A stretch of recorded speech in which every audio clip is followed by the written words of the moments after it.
ये कहानी ममता की है। बचपन से ही घर में ये एहसास दिलाकर पाला गया कि औरतों को बोलने का हक नहीं है। अरे ममता, जरा जल्दी जल्दी हाथ चलाओ। रोज ऑफिस में देर पहुंचता हूँ तुम्हारे कारण। लेकिन आपका सारा खाना पैक और तैयार भी है। अरे जबान जितनी चलाती हो उतना अगर हाथ चलाती ना तो शायद घर को अच्छे से मैनेज कर पाती। क्या मतलब है? क्या नहीं मिला आपको? मोजे मोजे कौन देगा? ममता भागकर पति को मोजे देती है। वो हर किसी का ख्याल रखती, लेकिन उसके घर में रोज का रोना लगा रहता। अरे माँ, आज स्कूल में टीचर ने मुझे फीस के लिए डांटा। माँ, मुझे अच्छा नहीं लगता कि स्कूल में फीस के पैसों के लिए मुझे कोई भी बात सुनाए। अरे पर बेटा, ये तो पापा करते हैं ना, सारा ऑनलाइन। मुझे तो इसकी जानकारी भी नहीं है। हाँ हाँ, बना लो बच्चों के सामने मुझे बुरा। अरे करता तो मैं ही हूँ, माना, लेकिन मुझे कोई सपना थोड़ी ना आएगा कि बच्चों की फीस जमा करनी है। अरे बताओगी तो तुम ही ना। ममता की अब ये आदत में शुमार हो चुका था। वो हमेशा हर बात के लिए खुद को ही दोषी मानती। एक दिन वो पड़ोस की दोस्त से कहती है, समझ नहीं आता यार, मैं इतनी डम कैसे हो सकती हूँ। बात तो सही भी है ना। अब पति बेचारा नौकरी करे, पैसे कमाए, या फिर ये देखे कि बच्चों की फीस का वक्त है। क्या करूँ यार। पता नहीं, मेरे पति तो सारा काम खुद ही करते हैं। वो तो कहते हैं कि तुम थक जाती होगी, सारा दिन घर बाहर बच्चे तो। अच्छा, ऐसे भी पति होते हैं क्या? अरे क्या बात कर रही है? भाई साहब कभी तुझे किसी बात के लिए सुनाते नहीं? किसने कहा नहीं सुनाते? अरे ये पति चीज ही ऐसी होती है कि बिना पत्नी को सुनाए उन्हें चैन की नींद कहाँ आती है। तो तू भी परेशान रहती होगी कि कैसे, क्या, कब भूल गई। अरे वो तो मुझे बस इस बात के लिए ताना देते हैं कि मैं वक्त पर खाना क्यों नहीं खाती या पार्लर जाकर अपनी साज सज्जा क्यों नहीं करवाती। पड़ोसन बोल ही रही होती है कि ममता के बेटे की आवाज आती है। अरे माँ, क्या हो गया? लग नहीं रहा कि आज आप मुझे पानी भी देगी। अरे कब से खाने के लिए वेट कर रहा हूँ। अरे यार, मैं चलती हूँ। बेटा खाने के लिए वेट कर रहा है, मैंने उसे खाना भी नहीं दिया। अरे 12वीं में पहुंच चुका है तुम्हारा बेटा, उसे बोलो खुद पानी लिया करे। मैंने तो अपने बच्चों को काम करना सिखाया है। अरे यार, खुद की भी तो कोई लाइफ है। माना जब नहीं कर सकते थे तो किया, लेकिन अब इतने बड़े बच्चों की हर बात मानेंगे तो मुश्किल तो अपने को ही होगी।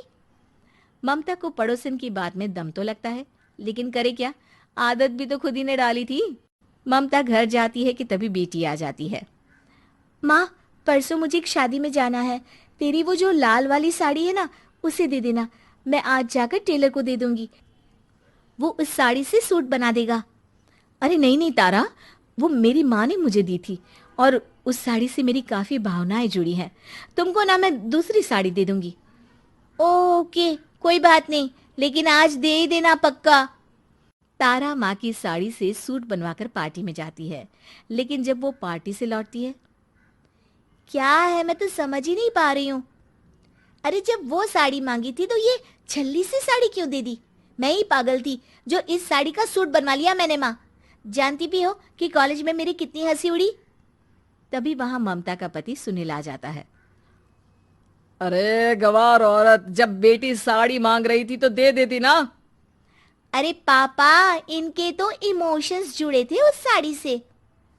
ममता इतने सब के बाद भी कुछ नहीं बोलती। मेरी बेटी की बेइज्जती हो गई। मैं बिल्कुल बर्दाश्त नहीं कर सकता ये। मैं नहीं चाहता कि मेरी बेटी से कोई भी ज्यादा सुंदर लगे पूरे कॉलेज में। जी, वो पढ़ने में तारा बिल्कुल अच्छी नहीं है, उसकी पढ़ाई पर आप ध्यान दीजिए ना। अच्छा, अब तुम मुझे बताओगी कि मुझे किस पर ध्यान देना और किस पर नहीं। रमेश जैसा ही ये वाक्य पूरा करता है, ममता की बेटी और पति उस पर जोर जोर से हंसते हैं। अरे ठीक है ना, पता ही नहीं चला कि कैसे वक्त इतना बीत गया। अरे कैसे पता चलेगा माँ, हम लोगों के पीछे जो तू बैताल की तरह चिपकी रहती थी, तुझे कैसे वक्त का पता चलता?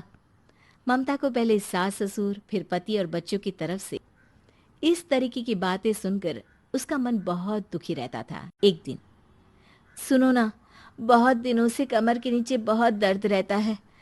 कल मैंने देखा तो एक फोड़ा था। अरे ममता, एक बार अपने पति से बात करो, वो तुम्हारा फोड़ा डॉक्टर को दिखा देंगे। अरे नहीं नहीं, वो तो गुस्सा हो जाएंगे। अरे क्यों गुस्सा हो जाएंगे? तुमको दर्द है? हाँ, लेकिन वो यही बोलेंगे कि ऑफिस जाऊं या फिर तुम्हें लेकर डॉक्टर के पास। अम, तो बेटे से ही बात कर ले। अरे वो तो मैं कर लूं, लेकिन फोड़ा है ऐसी जगह कि उसे बताते मुझे शर्म आएगी। लेकिन कुछ ना कुछ तो करना जरूरी है ना। ऐसे कब तक फोड़े के दर्द से तड़पती रहेगी?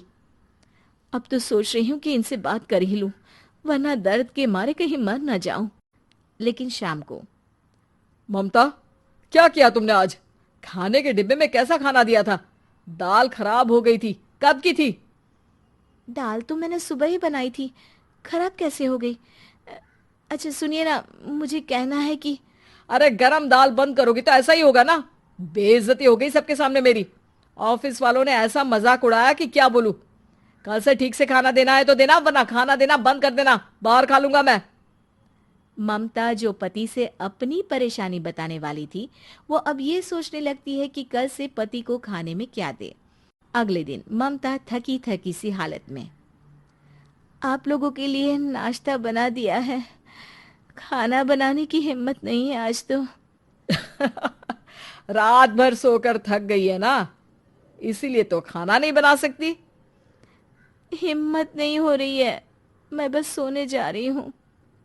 बस मैडम को सोने का बोल दो, फिर देखो कैसे सोती रहती है। माँ, फिर वही पराठा सब्जी। अरे हमारे साथ के दोस्त एक से बढ़कर एक नाश्ता खाना लेकर आते हैं, आप तो बस। सभी घर से निकल जाते हैं, लेकिन जब शाम को बेटा घर आता है तो घर में अंधेरा रहता है। बेटा लाइट जलाता है। क्या माँ, तुम्हारा भी जवाब नहीं है बिजली का बिल बचाने के लिए? वो बोल ही रहा होता है कि सामने माँ जमीन पर लेटी मिलती है। वो उसके पास जाता है। अरे माँ, क्या हो गया माँ? तभी वहां पड़ोसन आती है। अरे बेटा, तुम्हारी माँ के पैर के पास एक फोड़ा है, जिसके कारण ये लगातार कमजोर होती जा रही थी। मैंने उसे पहले ही कहा था कि घर में बता दो, लेकिन तुम्हारी माँ किसी को तंग करना नहीं चाहती थी। तभी वहां डॉक्टर आ जाता है। अरे इनके ऑर्गन में दिक्कत है, कोई बात है जो इनके मन में खटक रही है। अरे नहीं नहीं, इसके मन में कोई बात नहीं है। कोई काम है नहीं ना इसके पास, सारा दिन बस घर में ही रहती है। देखिए, मैं तो ये नहीं जानता, लेकिन हाँ, इनके मन में हमेशा कोई बात रह जाती होगी, इसीलिए उनकी ये हालत है। अगर आप समय से नहीं ले आते तो हो सकता था कि। अरे नहीं नहीं डॉक्टर साहब, हम पूरी कोशिश